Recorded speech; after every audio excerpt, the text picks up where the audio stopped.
नमस्कार साथियों, कैसे हैं आप सभी। आशा करते हैं आप सभी स्वस्थ होंगे। हम और आपने मिलकर वर्ग 3 मुख्य परीक्षा की तैयारी साथ में की और सिलेक्शन लेकर आज ज्वाइनिंग प्रोसेस तक साथ पहुंचे हैं। इसी प्रकार हम अपनी तैयारी को एक नया रूप देते हुए इसे MPPSC 2027 की तैयारी की तरफ मोड़ने का प्रयास कर रहे हैं। हमारी जो पुरानी एक्सपीरियंस है वर्ग 3 मुख्य परीक्षा और वर्ग 2 मुख्य परीक्षा की तैयारी जो हमने साथ मिलकर की थी, उनमें अपने एक्सपीरियंस को साथ लेकर, अपने स्ट्रेटजी को साथ लेकर एक नए तरीके से MPPSC 2027 को टारगेट करेंगे, कोशिश करेंगे कुछ बेहतर करने का। इसमें कुछ स्ट्रेटजी की सिलेबस कैसे पूरा करें, तो हम पहले भी अपने सिलेबस को पूरा कर चुके हैं। वर्ग 3 का सिलेबस कितना बड़ा था, उसमें सब कुछ पूछ लिया था। History, science, math, Hindi, English, इतने बड़े सिलेबस को हमने इतने कम टाइम में कंप्लीट किया। तो MPPSC का सिलेबस अभी से हमारे कंप्लीट करने के लिए 6 महीने हैं। बहुत बड़ा एग्ज़ाम है, सिलेबस इसका भी बहुत बड़ा है, लेकिन हमें एक स्ट्रेटजी बनानी है कि हमें अभी वही सब्जेक्ट पढ़ने हैं हमारे लिए जो कि मेंस और प्री दोनों एग्ज़ाम में आने हैं। यदि हम मेंस के टॉपिक तैयार कर लेते हैं तो प्री के टॉपिक हमारे बहुत अच्छे से हो जाएंगे। साथ ही मुझे लगता है MPPSC की तैयारी के लिए या किसी भी स्टेट एग्ज़ाम की तैयारी के लिए जिसमें जीके पूछी जानी है, उसमें लुसेंट बहुत अच्छी बुक है, इसको हमें कंप्लीट करना है।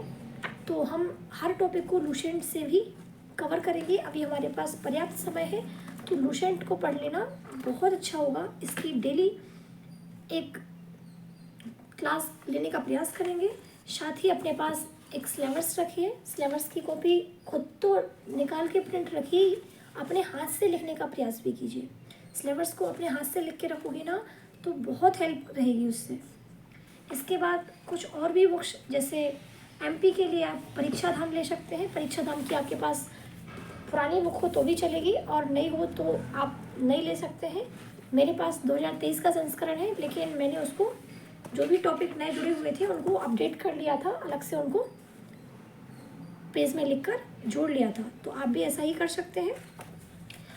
आप प्रीवियस ईयर क्वेश्चन पेपर के लिए भी बुक लेके चलें, क्योंकि हमारे लिए एक रास्ता मिलता है पुराने प्रश्न पत्र से कि क्या नया पूछा जा रहा है या क्या पैटर्न चल रहा है एग्ज़ाम का। तो PYQs बहुत इम्पोर्टेंट है। कुछ यूनिट प्री के लिए MPPSC ने नई जोड़ी थी, जिसमें हमारी यूनिट 9 सूचना एवं संचार प्रौद्योगिकी, इसके लिए एक अलग से बुक आपके पास जो भी हो चलेगा, नहीं हो तो अभी मैं कुछ वीडियोस डालूंगी, उनकी हेल्प से इसके बाद आप बुक ले सकते हैं। यूनिट 7 विज्ञान, पर्यावरण और स्वास्थ्य की बुक है, बहुत अच्छी है, मैंने इसको पढ़ा हुआ है।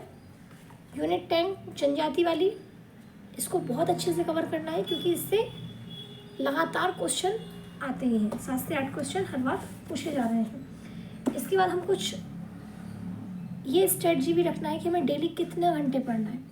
तो अभी एकदम से ज़्यादा पढ़ेंगे फिर पढ़ाई छूट जाएगी, तो धीमे धीमे रिदम बना के पढ़ना है। आप स्टार्टिंग में 1 घंटे 2 घंटे भी दे पा रहे हो तो ठीक है, कोई टेंशन नहीं है।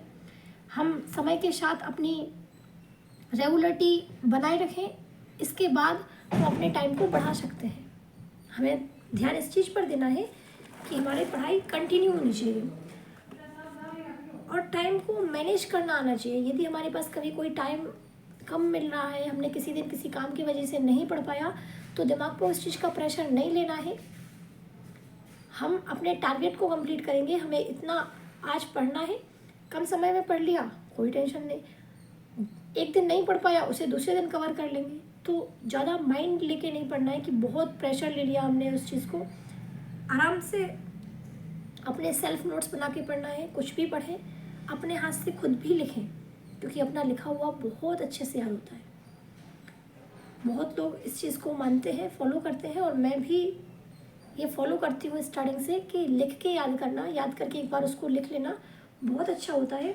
ऑब्जेक्टिव क्वेश्चन लगाना भी बहुत ज़रूरी है।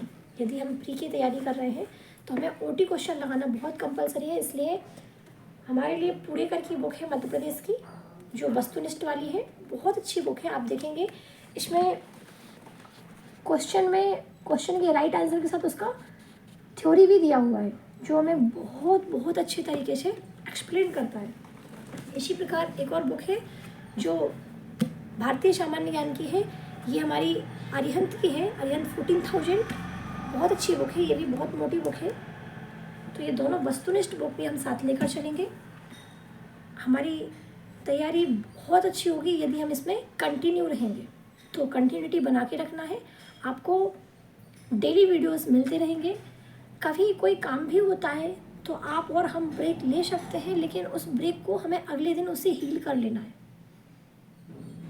ऐसा नहीं कि हम छोड़ दें। और कभी लाइफ में अप एंड डाउन्स चलते हैं तो अपने आप को मैनेज करना सीखिए। सफलता एक दिन ज़रूर मिलेगी यदि हमारे प्रयास अच्छे हैं, तो सफलता दूर नहीं है। मैंने वर्ग 3 मुख्य परीक्षा की तैयारी की, कोई भी कोचिंग नहीं ली, कोई भी ऑनलाइन कोर्स नहीं लिया, लेकिन हाँ, एक बहुत अच्छी रणनीति के साथ, एक बहुत अच्छे तरीके से अपने सिलेबस को कंप्लीट करके और बहुत अच्छी रैंक से आज सिलेक्शन लिया है। और बहुत खुशी होती है कोई जॉब जब आपके हाथ लगती है। मिलते हैं नेक्स्ट वीडियो में, तब तक के लिए धन्यवाद।